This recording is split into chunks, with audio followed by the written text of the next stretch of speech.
योगेन चित्तस्य पदेन वाचा मलं शरीरस्य च वैद्यकेन योपाकरोत्तं प्रवरं मुनीनां पतञ्जलिं प्राञ्जलिरानतोऽस्मि। योगेन चित्तस्य पदेन वाचा मलं शरीरस्य च वैद्यकेन योपाकरोत्तं प्रवरं मुनीनां पतञ्जलिं प्राञ्जलिरानतोऽस्मि।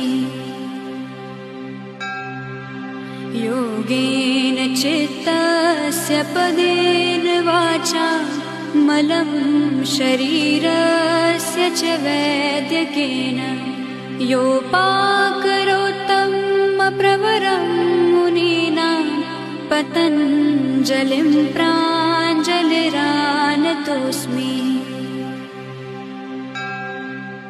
योगेन चित्तस्य पदेन वाचा मलं शरीरस्य च वैद्यकेन योपाकरोत्तं प्रवरं